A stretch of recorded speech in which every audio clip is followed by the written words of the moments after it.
Welcome back to the Fit and Focus podcast, guys. I am Forrest the Trainer, and we are going to conquer how to be confident in the gym, kitchen, and the mirror. And the first thing we are going to do to conquer that is talk about one of the most diabolical things in the entire fucking world, which is our body weight scale. It is the biggest liar in your life, in your journey, in your restroom, in your bedroom. It will gaslight you worse than your ex did. It will make you feel like you're not making any progress. It will make you feel like you are just a utter failure in everything that you're doing when it comes to your fitness. But the one thing that typically happens whenever we don't see the number that we'd like to see on that scale is that we are ignoring all other areas that hold way more value when it comes to our progress. So you could be getting compliments at work. You could be getting compliments from your friends and family. You can be putting on clothes that didn't fit as well and all of a sudden they're fitting looser or better. You could be able to do more things with your kids. You could be able to get through your hard labor-intensive work day with more energy than you'd have been when you were doing what you used to do. But because the number on that little fucker in the restroom is not the number you want to see, you're mad. You're mad as hell. You want to stay mad, and you want to be like, oh, whatever I'm doing isn't working. I say this with love. Which, stop. So I can understand there are times in our lives, either when we were younger or when we were going through certain things, that we were at a certain weight and we felt the most confident, the most happy, the most secure with ourselves, that whenever we are away from that and we are trying to get back to that confident, happy, secure person, we associate all of those things with the body weight. Because whenever I was at this weight, I felt skinny, I felt lean, I felt attractive, all these things. The number on the scale is not what made you those things. That happened here and in here. So we're just going to get into all these kind of things and all the things that could manipulate the number on the scale and how you need to stop thinking about that number on the scale. I'm a lady. But let's break down a couple things when it comes to how the scale gaslights you worse than your ex. If you drink 16 ounces of water, let's just say if you drink 16 ounces of water in general, that is literally 1 pound added to your body weight instantly. That's one water bottle. Now, if you're going to go off the Ozarka, Dasani, if you drink Dasani, you are trash, or the Pure Life, whatever, they're typically 16.9 ounces, but that is 1.1 pounds added to your body weight instantaneously. Now, let's say you ate 100 grams of carbs. You are going to get 400 grams of water retention from that. 400 grams. Those are just two situations, one bottle of water. Now, if you are a person that is fully hydrating themselves, also, if you want to be fully hydrated, the typical rule of thumb is half of your body weight in ounces. So if you weigh 200 pounds, drink 100 ounces of water. That is how you stay fully hydrated, or at a minimum. So if you're drinking a gallon a day of water, you are going to get how many pounds of body weight just from that water? Now, I can hear everybody. I'm not weighing myself after I drank all my water for the day. I'm not weighing myself after I eat 100 grams of carbs. I'm not weighing myself after I go to the gym or eat my meals, do this, do that. But I guarantee whenever you're doing everything right and you're doing everything right and you see that number on the scale and it's not where you want to be, are you accounting for, did I wake up in the middle of the night and grab a glass of water? Did I wake up in the middle of the night and have a little sweet treat? Did the dinner I ate last night have more sodium than the meals I've had in the last couple days? Did I go through more stress yesterday than I've experienced today? Did I go through a traumatic event in the last couple days? Have I had to uproot my life? Have I had to move from one place to another because of a shitty situation that just happened out of fucking nowhere that you had no control over? That's cortisol, water retention, glycogen storage, all these things. Are you going to go off of what you can actually hold in front of you, see, touch? Or are you going to go off of something that's on a digital scale that's a little chicken shit piece of machinery that is a measurement tool? Go off of those things. Pounds napkins. How many pounds in Diet Coke are you allowed? That is my favorite question ever. I'm actually going to do math on that, and I'm going to bring it into the next podcast or make a TikTok or Instagram reel about it. But this is the main thing I tell you, all my clients, and everybody else out there. The scale is a tool. It is not the end all be all. It is not the foundation of any goal that we have. And it is a tool that shows mass, not progress. So since y'all are really active in the chat, which I really appreciate, I want y'all to comment mass, not progress, or some emojis. Let me know that you're picking up what I'm putting down. So comment mass, not progress, mass, not ass. That's going in the final cut. Everyone comment mass, not ass. Everyone comment mass, not ass. That's what we're gonna do. But if your goal is fat loss, strength, or body recomposition, you gotta zoom out and look at a multitude of markers. So the first one that I typically really like to focus on is progress pictures. Comparing every single week, but typically it's about a minimum of 2 to 3 weeks where you can see a visible change, no matter how minuscule it is. And especially someone in my position, being that I've coached hundreds of people, I've helped hundreds of people, and I've transformed hundreds of bodies, I can see different things changing. I can see a change in posture. I can see pelvic tilt is going down. I can see abdominis recti doing as much self-repair as you can before having the invasive surgery. I can see sagging breasts from an extreme amount of fat loss, or having a baby and breastfeeding being lifted up. I can notice all these things that are not typically something you're looking out for. So whenever I'm telling you, any of my clients or anyone that's listening, if I'm the one telling you, hey, you are making progress, I can actually point it out to you. I can tell you the who, what, when, where, why, and how, like who, what, when, where, why, and how, all those things. So progress pictures. Look at your progress pictures. Look at what your frame looked like a couple weeks ago. Look at how you looked in this picture versus how you looked in that picture. The second marker you can look at is your clothes fitting better. I am guilty of this. I don't even think it's a bad thing, but I have fat pants. I have fat pants. I think we all have fat pants or fat shorts, fat clothes, fat dress, whatever. I have a pair of joggers or sweatpants that if I'm feeling bloated or I'm eating a lot, think of Joey from Friends whenever he was wearing Phoebe's maternity pants when he was going to eat the whole turkey for Thanksgiving. Those are the kind of joggers I got for those days. And when I wear them, they are 2 sizes too big. And now I cannot wear them because they will fall. I will catch a charge if I wear those damn pants. So looking at how clothes fit, there might have been that shirt, pair of pants, skirt, dress, jacket, sweater, all those things. When it comes to clothing, I'm going to ignore that comment because my waist is T. But Spencer, I'm going to ignore your comment. Look at those outfits, you put them on. Are they too big to fit because you've gotten leaner? Do you feel more confident in that dress? Do you feel better in that shirt where you're not having to do that little, I'm a little heavy tug that I'm still guilty of doing from whenever I was overweight and fat? Look at how your clothes fit as your second marker of progress.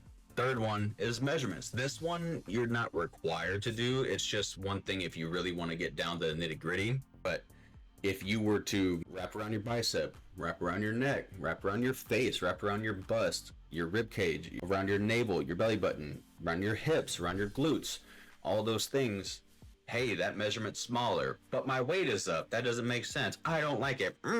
Whatever. Shut up. I hope you're getting where I'm going with this. If we're establishing these markers as things that are already happening, you're taking progress pictures and you're seeing changes in your body. Second, you're looking at you're putting on clothes and they fit better. We're getting into the third, but if these are happening, but you're not happy about the number on the scale, then shut up. But listen, third marker, gains in strength. Let's say we're doing incline dumbbell bench press. Last week, you were pushing the 30-pound dumbbells, one in each hand, and you were able to go 10 reps for 3 sets. You're like, okay, I need to go up in weight because I was able to hit each set all the way to 10. The next week, you go to the 40-pound dumbbells. You get 10 on the first set, you get 9 on the second set, you get 8 on the third set. You have gotten stronger. And what is the thing that makes us stronger other than our central nervous system? Muscle. You have gained muscle. Now, I can understand. Or as you have preached, you burn body fat and lose weight in a calorie deficit. You build muscle and gain weight in a calorie surplus. How can I be gaining muscle while I am supposedly in a calorie deficit? I will tell you, if you have a higher body fat percentage, let me make this very abundantly clear. You cannot turn fat cells into muscle cells. Cells do not change on a molecular level to different forms of tissue. They just don't. But if you are in a 500 calorie deficit, and not saying you eat 500 calories a day, you are in a deficit of 500 calories to where you're burning body fat, but you are in a body fat percentage that is 35% or higher. Sometimes it could be 25% or higher, depending on your genetics and where everything is at and how everything's looking, and hormones. The fat cells are made out of calories. So whenever you are training and stimulating hypertrophy, your body is going to utilize those extra calories from your fat cells, because that's what they're made out of. And it's going to use that extra stored energy towards building the muscle, because our bodies are adapters to change, and it will utilize that to adapt and put our muscles into a position to grow with that added fuel. So while you're in the deficit to burn the body fat, you can be gaining muscle tissue, and depending on how steep or not steep your deficit is, you could be gaining muscle in a really fast pace while burning a little bit of fat at a time. So your weight would be going up or staying relatively steady. But you're going to be mad about that because the number on the scale is not lower, but you have more muscle, which means you can eat more food and not gain any weight. You're able to lift more weight. You're able to stay more functional for your kids. You're able to get through your workday and not be as tired. You're able to be a person that people can depend on because you're the strong one. You're mad. Last one, energy levels and confidence. If you are confident because you've been walking through this entire week, compliments, feeling better, looking better, your skin looking better, to where you're like, I don't have to, for all you ladies out there, I don't have to use that much concealer. My skin's looking really, really good. I'm keeping up with my skincare routine. I'm making sure I'm washing, making sure I'm moisturizing, making sure I'm exfoliating, but I'm not having to use that much concealer. I'm not having to use that much blush. I'm not having to use all this stuff. I actually have a nice glow about me. Skin, but you have all this confidence because your skin looks better, your clothes are fitting better, you're getting all these compliments, you're getting those good looks from people you don't know whenever you're walking down the street, and it gives you that, hey, my chin's gonna be a little higher when those situations happen. Step on the scale the next morning after a week of all those things, you step on the scale and be like, I've gained 2 pounds. I hate myself. I hate it. Like, shut up. Like, just look at those markers and just know that you are making progress and you are building the better body and the best version of yourself, regardless of what that little digital screen is showing when it comes to your total body weight. That does not consider cortisol spikes for anyone that's experiencing anxiety and depression on a consistent basis, because that is a huge factor when it comes to cortisol. Then how much water you're drinking or how much water you didn't drink, because the less water you drink, the more water your body wants to hold on to, especially from the foods you are eating. And if your foods you are eating hold a lot of sodium because they're processed food and you wanted to go eat your emotions out, like we talked about in our previous podcast, that has a lot of sodium and you didn't drink enough water and you drank a soda, you're going to be holding on to so much extra water that you're going to feel like you gained 6 pounds because you ate Chick-fil-A yesterday. No, you probably gained 2 ounces. I've seen it so many times. I ate my feelings yesterday and I don't know what to do about it. I feel so bad. I go ahead and weigh yourself tomorrow. We'll be fine. I lost 3 pounds. And it's like, yeah, we don't need to be like dying over this scale, because the second it goes in the right way, you're like, oh my God, I'm doing something right. But you're ignoring all the 5 markers that we've just talked about of progress. So another segment. If we were to ask the question, why are we emotionally attached to the scale? Let's just talk about why this happens. From a young age, we've all been conditioned to believe that a smaller number equals success. Whether it was the models from the 90s that looked like they look like this extra mic stand that I have. They look like this and nothing more. And it's what we hear in the media, it's what we see in TV, like supermodels, the most attractive people that have zero muscle on their frame. But that obsession became and is becoming more and more toxic because the scale becomes a form of validation. And I'm looking at all of you with love when I say this. Just like the validation you wish you were getting from your ex, let's just stop it. Let's just stop acting like we need it. Let's stop pretending that it did make us feel better when they did give it to us and we were always chasing that feeling. Let's actually validate ourselves with those 5 markers we talked about. Are we being consistent? Are our clothes fitting better? Are we feeling more confident? Are we feeling better? Are we able to get through our day better and be happier about ourselves just by ourselves? Yeah, so we don't need that fucking validation from literally anything else because you're providing all that validation for yourself already. If you want to ignore it, that's on you and you can be mad at yourself. But this is not fitness if we're just going to be talking about the scale. Like, it's emotional gambling. You are throwing dice out there. You're handing over yourself, your self-worth to an inanimate object that doesn't even know how hard you worked, how much time you've put in, how much effort you're putting in, how much emotional stress you're putting yourself through. And that scale, if it could talk to you, it'd be like, yeah, come to me because you need me, bitch. Like, you're gonna need me to tell you that you're doing good or not. Isn't that how your ex treated you? Like, no, like, we're just not gonna do that. And if you're like, stop chasing a number, you're chasing a fucking feeling that you had when you were in high school. I'm sorry, you're probably in your late 20s, early 30s. You probably have kids, you're probably married, you probably have a different job. You have all these responsibilities that you didn't have when you were in high school, but you did have one thing in high school, a routine and a coach. If you're an athlete, especially, but you did have teachers, people teaching you how to go through things. So if you're going to be focusing on the things that don't matter, you are going to fail, and I'm just not going to allow that to happen. So that's why I'm kind of getting rowdy about this, because confidence, strength, energy, the ability to play with your kids, the ability to get through your workday and do the things you love and see what you actually want to enjoy in the mirror is what you should be focusing on.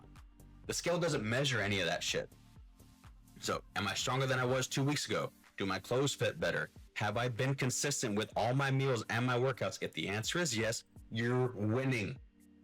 So own that win, celebrate it, post it on your story, go buy a new outfit, go buy that new dress in that new dress size, hype yourself up, post about it, go do something, go to the beach in a new bikini. I know the season, but the point is valid. But to kind of tame myself down here, is the scale evil? I can't say yes. Will the scale gaslight you? Yeah, like the scale can gaslight you. Spencer? Yes. But as long as we use it in the right way, the scale can be a really good friend, a really good tool. But are we weighing in at the same time every day, in the morning, post bathroom, pre-food, while you're fully fasted, before a sip of water, before any ounces of food? Are we tracking the weekly average? That's why I have this formula set up with my clients. Then use it alongside those 5 marks we talked about earlier. The photos, the measurements, the strength, the mindset, all those things. Treat it like a GPS. It gives you direction. Like, it does not give you the validation. It just really doesn't. It's not evil, but you can definitely make it evil. If you enable your scale to be evil, it will be evil, and it'll be your fault. It'll be all your fault. You, right there, it'll be your fault. So to close this out, the scale's been messing with your head lately. I get it. But I want you to remember this. You can't fail if you continue to show up. But if you don't show up, be okay with failing. Like, because you're choosing that. But fat loss isn't linear either. Like, if I showed you a graph of every client I've had that's in a fat loss phase or a fat loss program or a fat loss transformation program, their graph is going to be like this. But it's on a downhill trajectory, but it's going to be going up every now and then. Like, your body is a living, breathing organism that has a system. It's not a spreadsheet. Don't let one number rob you of all those things that could be showing you that you're doing the best you possibly can and building the best version of you possible. This episode hit home. Share it with a friend who's been struggling. This group is free. Share it with people that would value from this. It's going to be in the podcast archive. I'm going to sign us off. I ask that you screenshot,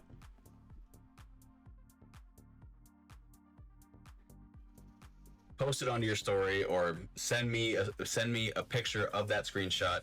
Tell me what your biggest takeaway is. I will post it on my stories if you don't want to post it on yours, and I will make sure to like hype you up for that biggest takeaway, because I want to hear what you enjoyed about these podcasts. And outside of that, thank you for coming to the Fit and Focus podcast. Deuces.